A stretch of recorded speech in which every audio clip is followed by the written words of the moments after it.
Akala nyo ba dagat at beach lang ang bida sa Pinas? Abay, meron ding mga ilog na parang water highway ng buhay at kwento ng mga Pilipino. Kung saan may agos, may chismis, may history at kultura. Kaya tara na, sumabay tayo sa daloy at tuklasin ang mga kwentong buhay ng mga ilog ng Pilipinas.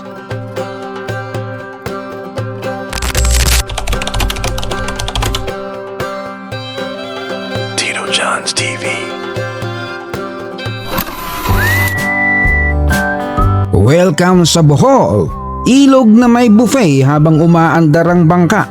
Kaya kapit sa tiyan, kasi baka mahilo ka habang humahabol sa lechon kawali.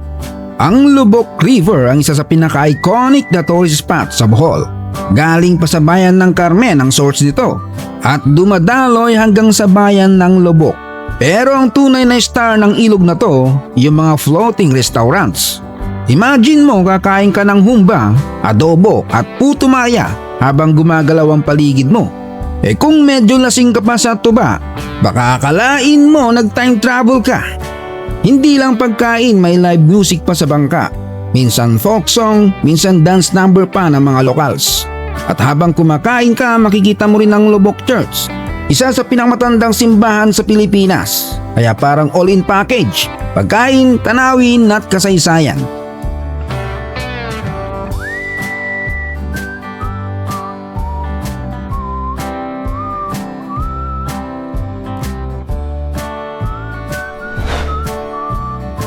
Ito naman ang Maasin River sa Eastern Visayas. Ang ilog na parang forever love.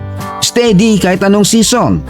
Kung ex mo pabago-bago, ito consistent hanggang dulo. Mahigit 77 miles ang haba ng Maasin River. Galing ito sa mataas na bundok na laging may supply ng tubig. Kaya kahit tag-init, hindi nauubusan ng daloy. Isa sa mga sikat na experience dito ay yung bangkang dadaan ka sa mangrove forest, parang tunnel of love. Pero puro puno at ibon ng audience. Bukod sa tanawin, malaking tulong din ang ilog na to sa mga lokal. Tubig pang inom, panglaba at pangdilig ng mga palayan at taniman. At dahil malinis at natural pa ang daloy, ang dami ring isda at hayop na dito nakatira. Kung gusto nyo ng nature trip na relaxing at instagrammable, subukan ang Maasin River. Tahimik, maganda at parang sinasabi sa'yo, huwag kang magmadali sa buhay, sumabay ka lang sa agos. Ang Davao River ay isa sa pinakamalagang ilog sa buong rehiyon. Nagbibigay ito ng tubig para sa agrikultura, pang-araw-araw na gamit ng tao at pati na rin sa industriya. Sa madaling salita, lifeline ng buong syudad. Pero hindi lang basta functional, tourist spot din ito. Sikat na sikat ang whitewater rafting dito.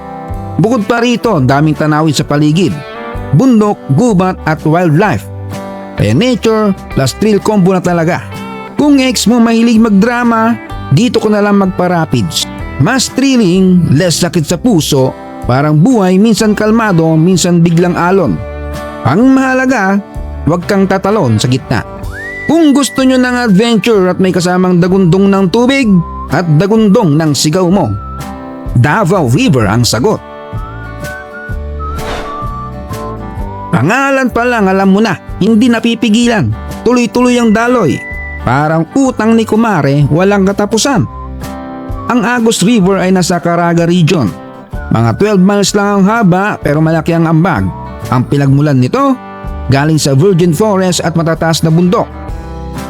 Kaya ang tubig super linis at malamig, parang ref na natural. Dito rin nakatira ang mga endemic plants at hayop. Meaning dito lang sila sa lugar makikita. Kaya ang Agos River, hindi lang pang kape o panghugas ng plato, kundi tahanan din ng kalikasan. Kung ang love life mo walang agos, dito ka na lang. Sigurado kang madadala. Parang kapitbahay mong maingay, kahit anong gawin mo, tuloy-tuloy pa rin.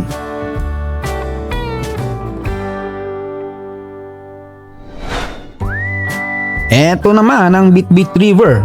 Pangalan pa lang para may dala kang sikreto. Pero ang dala nito, malinaw na tubig at napakagandang tanawin. Mga 12 miles din ang haba. Dumadaan ito sa pristine forest na parang nature museum. May rare plants at animals na hindi basta makikita kung saan saan. Ang tubig sobrang linaw, kita mo agad ang isda at mga bato sa ilalim. Kaya perfect spot ito para sa fishing, kayaking at syempre pang date. Kung gusto mong i-flex na nature lover ka. Kaya kung gusto mong makita ang tubig na mas malinaw pa kaysa sa future mo, Bitbit River ang sagot.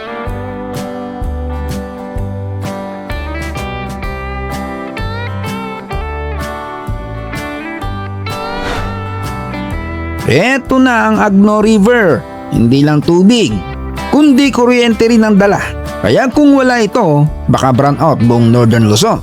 206 miles ang haba ng Agno River, isa sa pinakamahaba at pinakamahalagang ilog sa bansa. Galing ito sa bundok ng Cordillera at dumadaan sa iba't ibang probinsya. Ang pinakamalupit dito, may mga hydroelectric plants na gumagawa ng kuryente gamit ang agos ng tubig. Kaya habang umaagos ang ilog, umaagos din ang ilaw sa mga bahay. Bukod sa power, mayaman din ang lupa sa paligid, kaya sobrang productive sa agriculture. At kung nature trip ka, dami ring wetlands at wildlife sa tabi. Kung ex mo nagbibigay lang ng kilig, ito nagbibigay ng ilaw sa buong bayan, literal na powerhouse. Hindi lang sa love life kundi sa ekonomiya.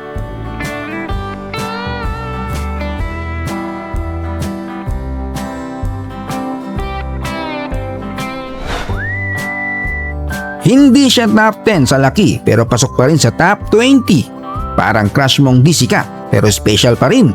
Taguluan River ang ika-13 sa pinakamalaking watershed sa buong bansa. Galing ito sa bundok sa Central Mindanao kung saan puno ng lumang kagubatan. Dahil dito ang ecosystem sa paligid sobrang yaman. Maraming species na halaman at hayop na nakatira at umaasa sa ilog na to. At syempre, malaking tulong din ito sa pang-araw-araw ng mga tao, tubig, pagkain at irrigation. Hindi man siya number 1, pero consistent sa ambag.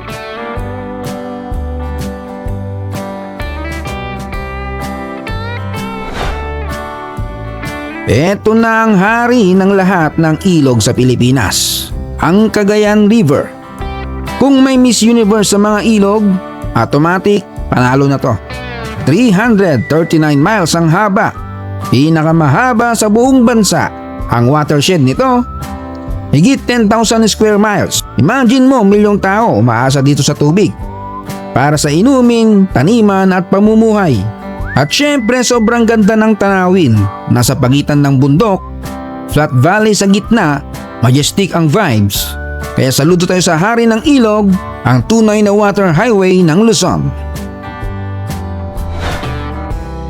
Parang subway train pero imbes train, bangka ang sakay. Ito ang Puerto Princesa Underground River. Isa ito sa pinakamahabang underground river sa buong mundo. 8.2 miles ang haba. Tumadaan sa limestone caves.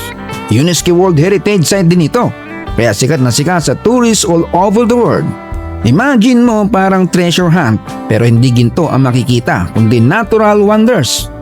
Kung sa Maynila may MRT, dito may URT, Underground River Transport. Parang secret level ng video game. Pasok ka sa cave, may bonus round. Kaya kung gusto nyo ng adventure na may halong misteryo, Underground River ang sagot.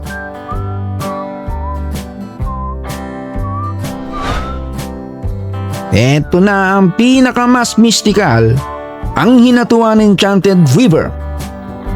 Linaw ng tubig parang filter ng Instagram. Pero ingat ka, baka may nakatirang engkanto. Matatagpuan sa Surigao del Sur, kilala ito sa sobrang linaw at kulay asul ng tubig. Ang average na lalim 190 feet at ang pinakamalalim 338 feet. Ang pinagmulan, underground cave system na parang natural water cooler. Sabi ng mga locals, enchanted raw ito. May mga kwento ng diwata at engkanto na nagbabantay. Kaya bawal mag-swimming tuwing tanghali, baka gawing ulam of the day. Bukod sa alamat, sobrang ganda rin talaga ng lugar. Parang pang relaxation at photo ops. Kung tubig sa gripo nyo kulay kalawang, dito kulay Gatorade Blue.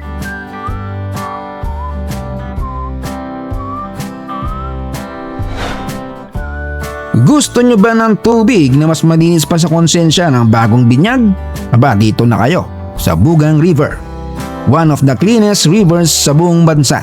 Ang Bugang River ay nasa Antique, Western Visayas. Mga 32 miles ang haba nito at pinagmumulan mula sa mga burol na puno ng primary forest. Dahil dito malinaw at malamig ang tubig. Parang distilled water na may sariling zip code. Maraming komunidad ang umaasa dito sa fresh water, pang inumin, pangluto at syempre pangligo. Maliban dito ang riverbanks ay punong-puno ng mga native trees na tumutulong pigilan ng soil erosion. Kaya bukod sa tubig, protector din ito ng kalikasan. At syempre, tourist spot din. Marami ang pumupunta para mag-eco tour, mag-swimming at mag-picnic. Instagram worthy talaga. Kung dito ka maliligo, kahit 3 days walang sabon, amoy fresh ka pa rin. Ito na ang giant river ng Mindanao, ang Pulangi River. Para itong tatay ng mga ilog kasi ang dami niyang anak na tributaries. 206 miles ang haba, nagsisimula sa highlands ng Bukidnon. Dumadaan ito sa maraming probinsya bago sumanib sa Rio Grande de Mindanao. Kaya kung baga siya ang major supplier ng tubig sa malaking parte ng Mindanao. Bukod sa tubig para sa mga bukirin at komunidad, nandito rin ang Pulangi Hydroelectric Plant, isa sa pinakamalaki sa buong Mindanao. Nagbibigay ng halos 255 megawatts na kuryente. Kaya habang umaagos ang ilog, umaagos din ang kuryente sa mga bahay. Bukod pa dito, napapaligiran ng bundok at gubat, kaya perfect din pang eco-adventure. Hindi lang ito basta ilog, ito ang Chico River, ang ilog na lumalaban. Tubig pa lang may history na. Matatagpuan sa Cordillera, nagsisimula sa Caralballo Mountains. Dumadaloy sa makikitid na lambak at sakop ang Cagayan Valley. Pero ang pinaka-legendary na kwento noong 1970s hanggang 80s, balaklag dyan ng Chico Dam. Pero tumutol ang mga Igorot communities kasi masasagasaan ang kanilang lupain at kultura. Nagprotesta sila at naging simbolo ng indigenous people rights ang ilog na to. Ngayon, isa pa rin mahalagang river system, source ng tubig, irrigation at tahanan ng wildlife. Pero higit pa sa lahat, simbolo ito ng laban at katatagan ng mga tao. Kung ibang ilog chill lang, ito warrior mood. Proof na hindi lang tubig ang umaagos, kundi lakas ng loob. Gusto nyo pa ba ng ilog na kasing haba ng listahan ng utang sa tindahan? Ba, eto na, ang Bicol River. 156 miles diretsong agos. Ang Bicol River ang pinakamahabang ilog sa Bicol Region. Nagsisimula sa highlands ng Camarines at dumadaloy hanggang Lagonoy. Malaking bahagi ng agricultural irrigation dito dumadaan. Kaya kung may laing at sili kang kinakain, baka galing tubig nito. Bukod sa taniman, puno rin ng wetlands at aquatic plants ang gilid ng ilog. Kaya balanced ecosystem, may isda, ibon at halaman, kumbaga all-in-one nature hub. Kung sa Bicol lahat manghang, ito lang ang chill. Kaya kung gusto mo ng ilog na may ambag sa pagkain mo araw-araw, Bicol River na yan.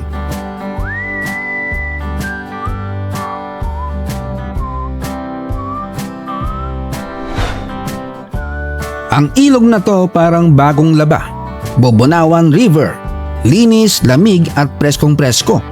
Galing sa bundok ng Northern Mindanao, dumadaan sa makapal na gubat. Kaya parang emerald green ang tubig. Crystal clear kaya kita mo lahat ng bato at isda sa ilalim. Bukod sa natural beauty, sobrang importante rin sa wildlife. Daming rare animals at plants na nakatira dito. Kaya kung nature lover ka, jackpot spot. Dahil untouched pa, para siyang secret paradise. Paborito ng mga hiker at adventurers na naghanap ng tahimik pero breathtaking view. Ang tubig dito mas fresh pa sa bagong suot mong white t-shirt. Kaya kung gusto nyo ng ilog na parang commercial ng nature, Bobonawan River ang sagot. Sa yon ang bawat agos ng ilog ay parang buhay. Minsan malakas, minsan banayad. Pero laging may patutunguhan. Kung nag-enjoy kayo, like, share at subscribe na sa Tito John's TV. Dahil dito kahit tubig lang may daloy ng tawa at kaalaman. Shout out Alan Moral ng Bulacan. Polski Gaming sa Manggahan Jackass ng Valenzuela. William Kasantusan, Jonat Patricio, Salvador Manyalak from Bataan, Lovely Manzano, Joey Ibardalosa from Pampanga, at happy birthday kay Madam Elda Fernandez ng Iloilo City. Mabuhay ka hanggang may humihinga sa mundo. Salamat sa inyong panonood. Hanggang sa muli.